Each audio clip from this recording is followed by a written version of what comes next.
Select Board meeting, Wednesday, June 25th. We'll start with Pledge of Allegiance. Both of us prayer. I pledge allegiance to the flag of the United States of America and to the republic for which it stands, one nation, under God, indivisible, with liberty and justice for all. Okey-dokey. That was adoption of the agenda. Anything new? Anything old? No. No? Public comment?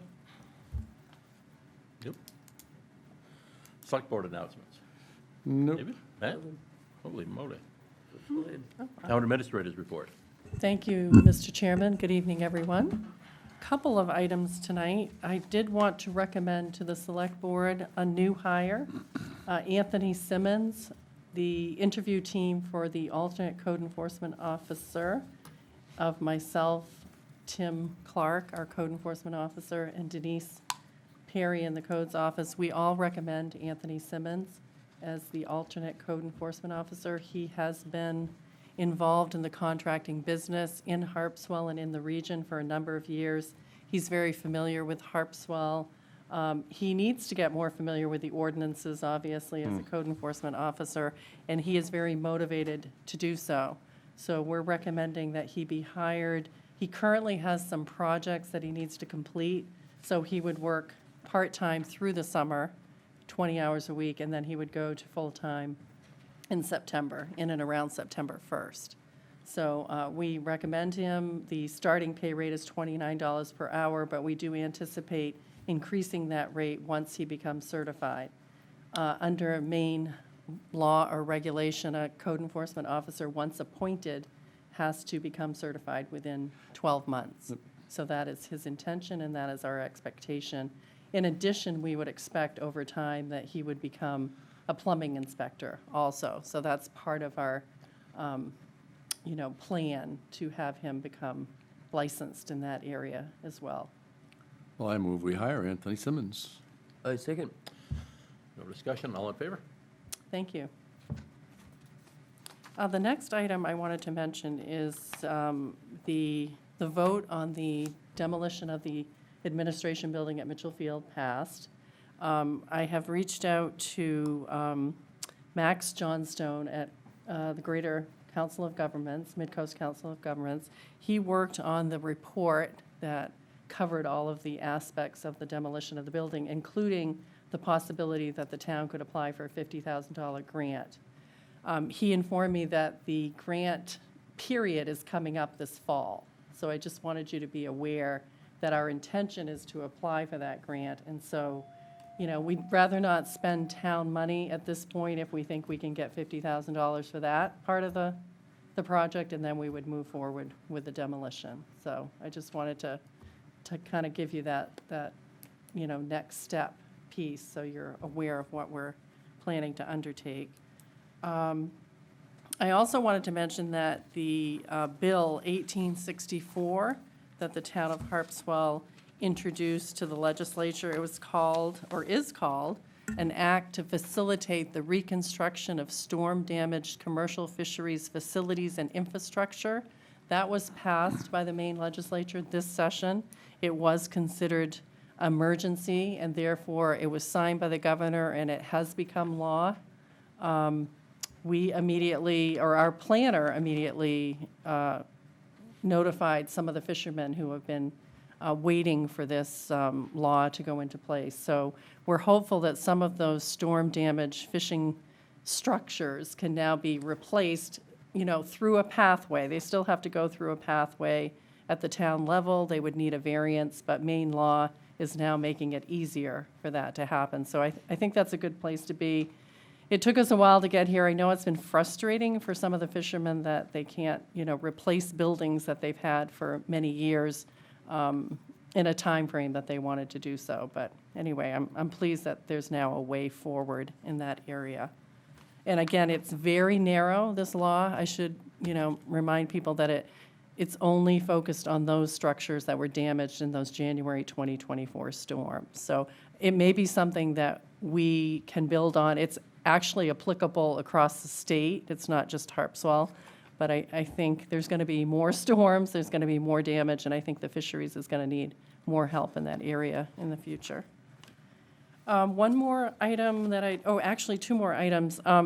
Mark Ironman of Plan Me, that the town is contracted with to kind of essentially be our project manager for the boat launch at Mitchell Field. He's informed us that GEI, the engineering firm, has submitted all of the plans and specifications and estimates to Maine DOT. We're getting some DOT funding for this project, and DOT has to review everything and give the green light before it can come back to the select board and be put out to bid. DEP has raised a few issues that now have to be addressed by GEI. There are some certifications that the town will have to make about, proving we have ownership of the property, we have the right to use the road, those kinds of things. But those aren't necessarily hurdles to the project. One other issue that Mark Ironman raised was the town had always intended to bid most of it as one project, but to have a few alternate sections in case we can't afford the entire thing. So I think we're going to go back to that. The alternate section probably has to do with parking, because we want to get the boat launch built, and we may have to give up in some areas if it comes in over bid. So that's just something to bring to your attention. But we had hoped to have it in front of the select board in June, to have you review the final specs and to okay that it could go out to bid, but we're not quite there yet. So I think July is the time frame we're looking at now. And we'll be able to get those certifications. Yeah, like I the think state those needs are by then. fair, See, they look certifications pretty- about the utilities on the Right. property. Maybe they want to see our deed from the government. pretty Yeah, straightforward I think stuff, so. but- I don't right. think it'll hold things up. But I do think there were some issues that Maine DOT raised that will take a little more time for GEI to respond to. And so that kind of just extends the timeline a bit. Do we have any And- idea what those were? It was. I it was in here, recall exactly that, fine. I thought DOT had some concerns about what the plans showed where the boat launch was attaching to the shore. They wanted a little bit more information in that area. They also wanted more information about how we were going to control the construction site. Yep. That seems kind of minor in the scheme of things. I Yep. think this attachment to the land seems like a more important issue that they want to make sure we're dealing with appropriately. They so. seem pretty simple though in the scheme of things. Hopefully, so- yeah. Yeah. I'm very hopeful that's the case. And then I guess the last item, so I will be meeting with Steve Levesque. He has been authorized by the board before to work with the town on negotiating with Merry Meeting Shellfish, which is located at Mitchell Field. It has an oyster hatchery. The business has been required by the town to put in a well and a septic system. They had a year to do that. It's taken longer than expected to go through the planning process. They need more land than what they have on the current lot to get both the well in and the septic system. So they're going to need to lease another lot. And we want to work with Steve Levesque on what that lease fee would look like. And I wondered if there was a member of the board who would like to participate Yeah. in sitting down in those discussions, and then we would report back to the full board. Or at some point, we might have an executive session, and you can all be brought up to speed before you make any final decision on what that lease rate Either way, it's might good with me. be. Yeah, I'll keep doing it. That You'll was do part it? of the first Okay. lease. All right. It has to go to the planning board because this new lot, we have essentially a subdivision at Mitchell Field, and that lot has to be approved by the planning board.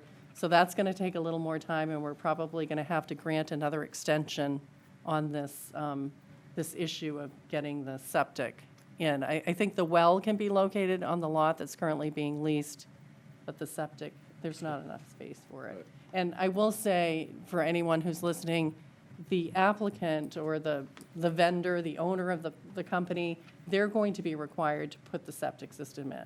We're going to give them permission to do that, and we will eventually, become the owners of that infrastructure if or when the lease ends or they no longer are in that location. So we're not putting up any town money to put the well or the septic system in.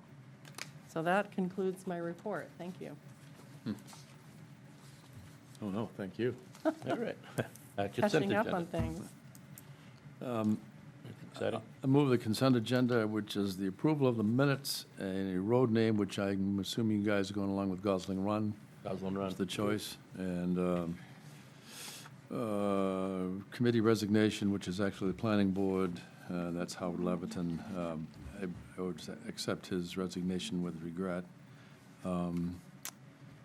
Steward appointment, which is Michael Mozzoni for the town land steward, and Cumberland County Communications contract, letter of support for the Brunswick Midcoast Athletic Recreational Complex, and authorization of the warrants as usual.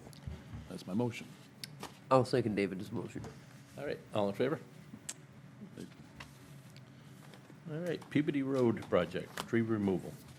So the road commissioner, Ron Ponziani, is here tonight. A little bit of background on this. We've been working on the Peabody Road capital project, and the board signed an agreement. Allstate is going to be undertaking that project with the subcontractor being Labby. They're going to get started in a couple of weeks, but there's some tree removal on the sides of the road that need to happen. And Ron, maybe you can just talk a little bit about the proposal you'd like the board to approve tonight.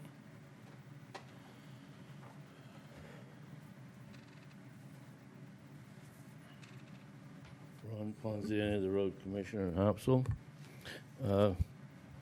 What these trees are, some of them are just, what do you call it? Advanced maintenance or something like that to make sure they don't cause problems when we do get a road that's good to drive over. And some of them are in the ditch area. A lot of them are in the ditch area.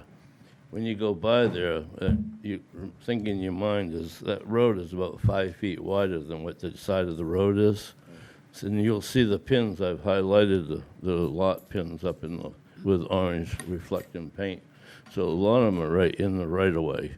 So if we can get rid of the first little bit on the left-hand side and then up over the hill, things won't be falling in the road, and we're going to pull those stumps out in the ditch and get the water flowing.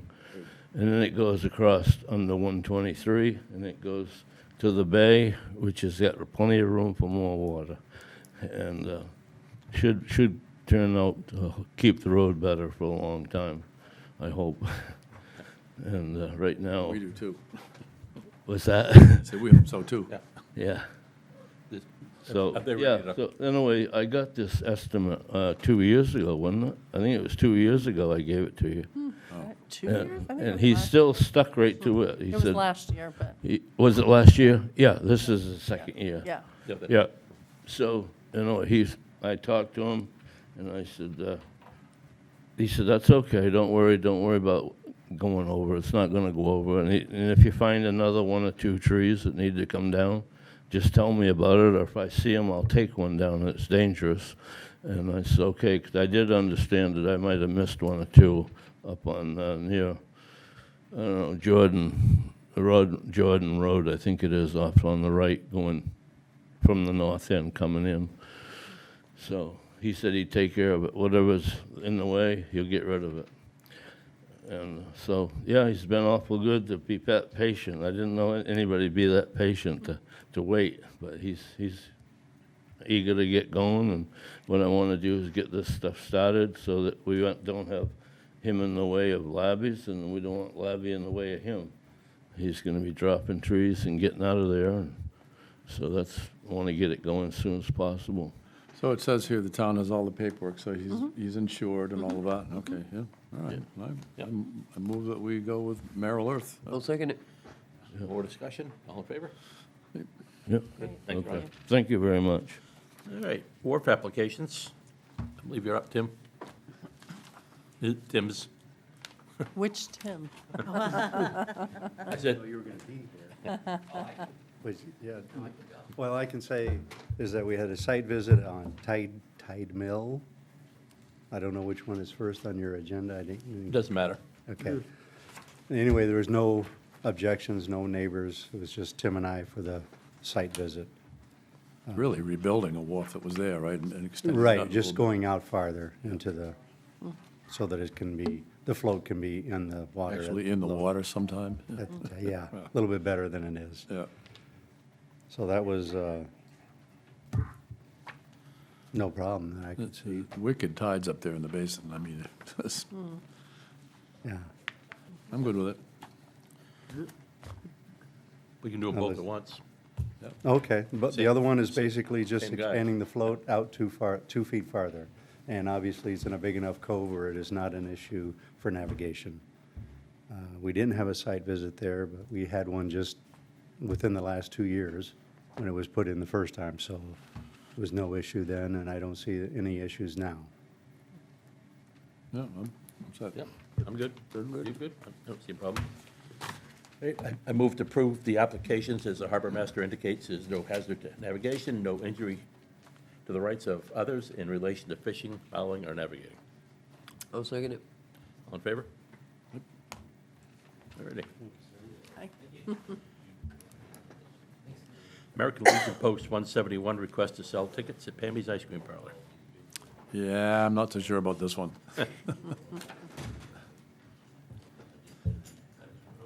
Michael A. Doyle, 224 Ash Point Road, Harpswell. I am the commander, Post 171 here in Harpswell, American Legion, and we're looking to get permission to sell raffle tickets at Pam's Ice Cream Stand. We have to raise funds for various projects we have for both veterans and school students. And this is one of the ways we have of doing it. We go around to different locations and try to sell raffle tickets, and I understand I need to get permission in order to do that at the ice cream stand. So that is why I'm here. And I have absolutely no problem with Legion doing that. No, me neither. I can't second it or motion it quick enough, so I can't think of any, so. Well, so I'll make a motion that we allow it. then I'll second I got it. it. All in favor? Aye. Voting yes? Oh, I thank you. Yeah, no discussion. All right, request for use of town property, a giant staircase. It's getting to be a popular spot for this kind of thing. So Diana is here with us this evening, and she is the applicant. Feel free, Diana, do you want to explain your application? Okay, yes, I can. I'm sorry, I didn't know what the process was. So I'm a location scout and manager. I live in Brunswick. I've worked in Harpswell quite a bit over the last 25 years, and I'm working with a crew from a company called Altered State. It's a women's clothing company, we're requesting to do a couple of shots at the Giants along the pathway at the Giant Stairs. We're also working with Eric and Penny Winter at their house at Spindrift Lane. So we're doing some shooting there and are basing some vehicles there, and also working with Dave Conrad over at the Driftwood to park some vehicles, and Sally at the church has also offered to let us park some vehicles over there if we needed to access the stairs from that side as well. We're not a big crew. We're a crew of about 15 to 20 people, but we would limit the amount of people on the pathway to only essential crew and talent, and everybody else would either stay at Spindrift or Sally's or down at the Driftwood. Our plan is to be there on just pulling up that on Monday, July 14th, if that was possible, and we'd be there in the morning. Not exactly sure of our call time yet, but typically we start somewhere between I'm not exactly sure if they're wanting later in the day or earlier in the day. We usually work a 10-hour day in general, and our day on that day will be shooting at Spindrift first, and then hopefully shooting on the path after that. And then we move around lunchtime to Cook's Lobster, and we're working with Jen over there to shoot for the afternoon. So be careful of the poison ivy. There's a lot of it there. So you know what poison Oh, ivy is looks there? like, I guess, right? So, I do. I have a whole horrible patch at my house I have to deal with in my woods. yeah. So, Don't get off the but I'm path, glad and you you'll be all told right. me that because people wander off the path sometimes, so I'll make sure to tell. I did point out They some won't the do it last time again. that we were there. Yeah, they'll only do it once. So, Right. but yeah, it's a beautiful part of your town, and we really appreciate your willingness to entertain the idea of having people film there. I mean, we're not doing film, we're doing stills. Will the public still be able to access the stairs while you're shooting? Yes, of course. Usually what we do is, move out of the way so that somebody can walk through. If for some reason they walk up to us right when we're in the middle of taking a specific picture, They photobomb then maybe you. we just, yeah, they can photobomb and be in the catalog with the lovely ladies. And then we just hopefully ask them to move through or where they want to be, and we always get out of their way. This happens to be a very nice crew. They came here earlier in the spring, and we shot mainly down in Cape Elizabeth, although we were at Spindrift and Driftwood as well. And so they loved the Giant Stairs area so much they wanted to come back. So the last folks that did this, there was a fee, Yeah, I I think don't Yeah. 300. 300, yeah. And that's Yeah, of course. acceptable? Yes, totally acceptable. And if there's additional permit fees, we're happy to incur those as well. Well, I move we allow it. Yeah, remind me what day of the week this is? It's a Monday It's a Monday. Yeah. with a Tuesday spoke- rain I- date. Is there something happening on Monday? Yeah, you're going to be there taking pictures. Okay, good. I did. Yeah, that would be good. I talked to Terry when I came to town hall. I think it was last week, and she said that you prefer a weekday, obviously. So Yeah, weekends get that's pretty why busy we down there. scheduled it that way. Yeah. Yes, I know. I've been there myself on the weekend, so I know it's hard to park and all the other things. Well, it was hot enough yesterday, there was nobody there at noontime. I went by boat, and there wasn't a soul. Wow. It would have been the place to be, too. There's a sea You would breeze. think, Right. you would think so. Not on I that side, there know. Sea wasn't. breeze. Oh, yeah. I was over the Southwest, western, oh, yeah.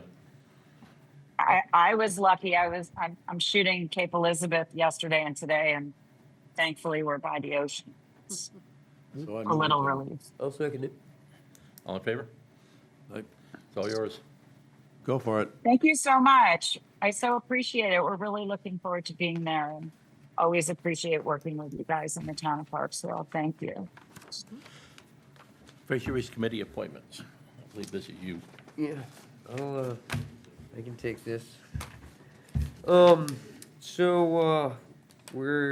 looking to appoint the 7 members to the Fisheries Committee, in hopes that we can have our first, meeting on July 9th, and we planned on meeting at 5 PM the second Wednesday of the month, right after Harbor and Waterfront was actually gonna move to 4 PM to accommodate us.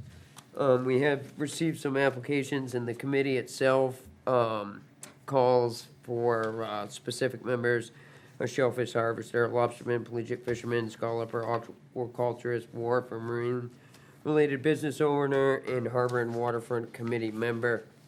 Looks like you've covered it, too. I think, Looks like, yeah. I was gonna say, based on the applications we've received, we have each one of those covered, as well as some extras, I think, as well. Yeah. So if you want, I can go down through the list and list where each applicant falls. Does that work for, how do you guys wanna do it? Yeah, you can for the public. Yeah. I think the rest of us know. Yeah, because I've read this over, so. Yeah. Yeah. The shellfish harvester would be David Wilson. The lobsterman would be George Prince. The pelagic fisherman would be Jerry Lehman III. The scallopper would be Seth Walker. The aquaculturist would be Samantha Bohan. The wharf or marine-related business owner would be Allison Hawks. The harbor and waterfront committee member would be Billy Saxton. And that would fill all 7 positions there. And then we did have 8 applicants, and it is a public meeting, so if there are other people that they're more than welcome to come and contribute. It's a open environment, and I mean, they can certainly come and contribute to the committee that way, the second Wednesday of every month. And go from there. Does that work for you guys? Yeah, I didn't see David Wilson's name on your list. It, it came in he came after. in yesterday. Late. We got it, he came in late. We Typical did get an David Wilson application spot. from him yesterday. No, have we already approved the mission statement? Yes. We Yeah. did, okay. Yeah. Too much water under the bridge here, I'll tell you. Yeah. Okay.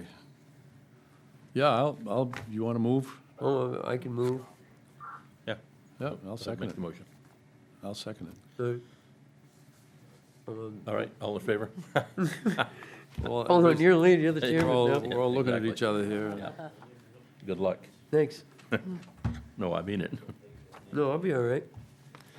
All right, Central Emergency Service Building next steps. Yes, so the voters approved the $6 million bond for the Central Emergency Services Building, and we did receive a proposal dated June 20th from our architectural firm, Port City Architecture, and Andy Highlands, the chief architect. He laid out for the town the steps that he would follow and the potential cost to the town. I don't think that it's a huge surprise to us. I mean, we knew going into it that they generally, look at their contracts as being a percentage of the overall project cost, so I think that's fairly consistent with what we expected. But tonight is really for discussion purposes only, because we don't have the bond yet. It takes time to go through that process to get the funding. We do, however, have about $60,000 left in the first article that was approved by voters to look at this project, and it said anything that we hadn't spent in planning for the project, could be put towards the construction phase. So we believe we could use that money and enter into an agreement to get going on this project. And so we've asked Andy Highland to kind of do. Please, before it gets any more expensive. What? The Yeah, price is yeah. only gonna Oh, go up. I know. It's not So, gonna I think one of the things that he's raising in this very first proposal is a model called the Construction Manager at Risk approach, and maybe Tim Clark is familiar with that. But Mike Drake, our fire administrator, and myself, we had a phone conversation with Andy Highland, and he talked about why he recommends this approach. It's not quite the traditional approach of design, bid, build. It's also not just design, build.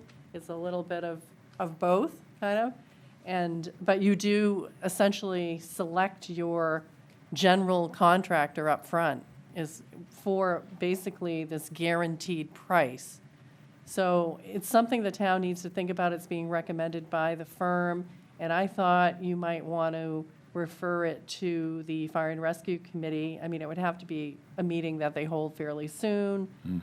It could be a joint workshop with the Select Board and the committee, if you'd like, and Andy Highland would come and talk about why he's recommending this approach, why the town should move forward in this direction. And if we do, then we can sign something that allows us to begin that process of going through the selection of basically a construction manager at risk, or more like a general contractor is kind of how I view it. So Yeah, I don't know that'd be if a good Mike idea. Drake would like to add anything at this time. Mike Drake, the fire administrator. I just think what they're proposing, it's more accountability for the contractors. So if you do the regular, you're familiar, if you do the design bid build, it doesn't guarantee any prices. And having this contractor that's kind of liable for the price, I think it's beneficial to the town. I do. So, So do you like the idea of referring it to the committee? Would you like it to be a joint meeting or a workshop yeah. where we invite the architect? Joint sounds good, because Okay. we'd all have to get together eventually anyway. Yeah. That seems so- like the quickest way. Yeah, I you don't know think- most of these guys anyway, so you have a Yeah. chance to meet them. I think joint would be good, too. Yeah, that's fine with me. Okay, Whatever's the quickest. okay, Yes, please. Yeah, Of those guys will meet the drop of a hat. all right, perfect. yeah, okay. They've been wanting to meet.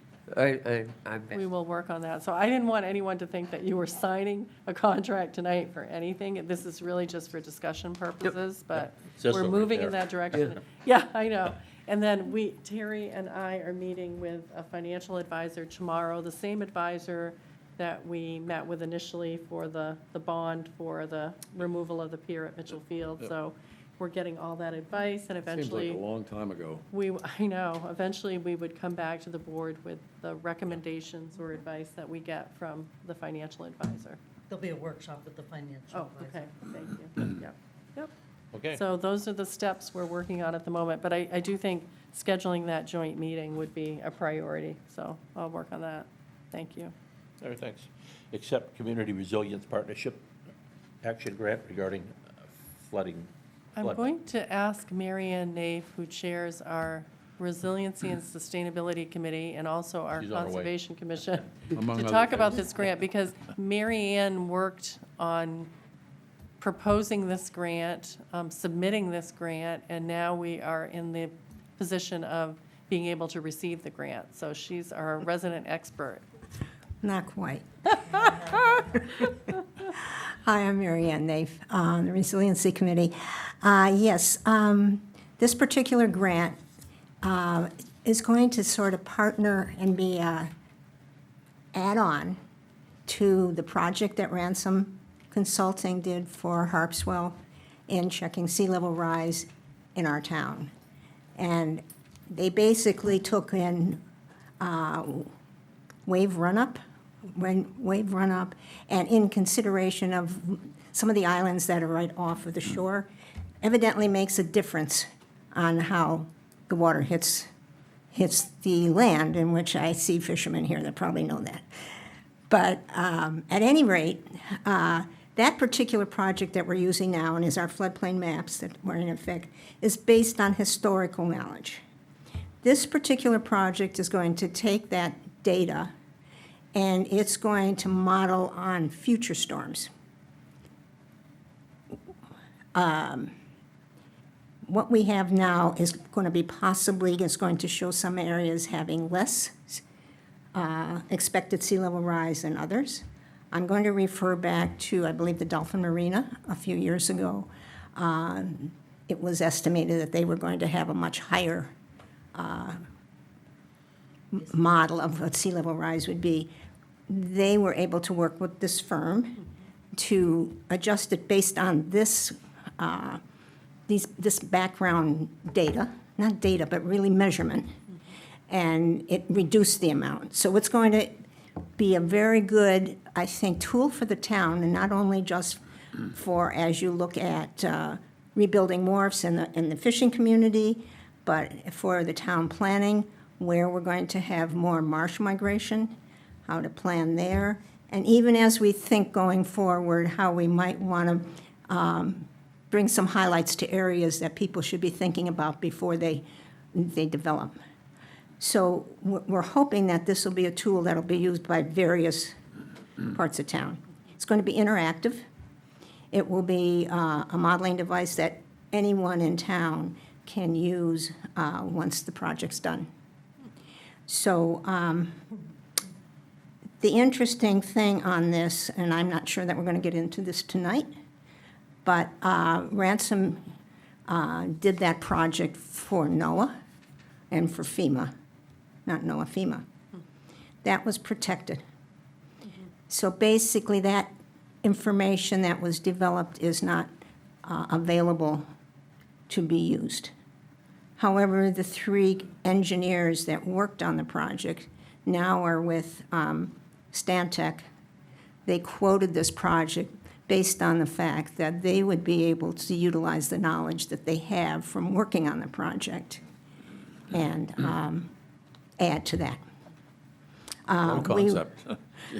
We were also given an additional $5,000, more than we asked for, because this is going to be a grant that is awarded through NOAA's Climate Resilience Challenge and does have much more in-depth and, I don't want to use the word stringent, but they want to keep it tracked as we go along rather than at the end of the project. So it's going to take more administrative, which I'm sure I'll speak with Terry, depending on how the town office here, I'm sure the committee could be helpful on that. But they awarded another $5,000 to account for that extra cost. I'm good. So, So the total grant is 85,000 maybe? 80,000. 80,000 is the money that we're getting, and we put in 5, so it brings it to 85. Good job. Well, I move we accept the grant, first of all, and authorize our town administrator to sign it. Sound right? Yeah, I'll second it for sure. Right. I like the idea. Any discussion? No? No? Well done. Good. All in And I think the important thing is really to get out to the public to realize how this can work to their benefit, as well as, It seems more accurate, for sure. yeah, yeah. Great. Okay. All in Thank you. favor? Thank you, Sorry. Mary Ann. Thank you. Late on the hand rise. All right, set a public hearing to consider Quahog Bay Conservation closure for July 10th. Yes. Yeah. That's our next meeting, correct? Yep. Yes. Yep. Did Paul have I don't know if my mic's working. Did Paul have a time in his memo? I don't know if there was a time suggested for that. No. Wanna do 6:15? this- What's that? 6:15? Sure. Yeah. Did they move? No. No, wait. What day are we doing this? On the 10th, it's a Thursday. The next board meeting. 2 weeks from tomorrow. It seems strange driving the parking lot, forgetting that was You said what, Wednesday. 6:30? I know. Parking lot's Yeah. empty. 6:15? 6:15. They screwed me all up this week. All right, well, I move we set the public hearing. It's for 7:10 at 6:15. I'm on a streak. I'll second this one too. All right. All in favor? Aye. Public comment? Other business? Tim? I think we just want to mention that the non-resident taxpayer meeting is going to be Monday, July 7th. Thank you, because I have it written in 2 different places Oh, here. so- okay. At 6 PM at Harpswell Community Schools, so that's going to happen before your next meeting. And then there was a comp plan task force committee meeting in Cundy's Harbor last night. Yep. And it was Yep. quite well attended. It was a Yeah. great Especially meeting. considering the weather. Yeah, yeah, yeah. The building was comfortable. Yeah. And I know community television was there taping it, so I think there's a copy of it for people to see. And then the next meeting is going to be at the Oars Island Schoolhouse on Tuesday, July 8th. And I believe that's at 6 o'clock. Yes. So Yep. we just want to get the word out about those meetings coming up. The public hearing for the shellfish closure will be here? Yes. It's from- Okay. Yeah. It'll be part of your regular agenda. Yeah. Oh, other business, we should thank Thayer Engineering for everything Yeah. working nice yesterday. That's a Oh, good yeah. point, yeah. I didn't see a heater or a fan in Terry's office, so, You'd never see a heater. You wouldn't see a No. heater in there. but, the fan probably going, but even down in Flanders' office, it was kind of Yeah. nice. Wow. Parts of the building that used to be really hot are comfortable now, which is a huge improvement. Yep. Yeah. Other than that, we're adjourned.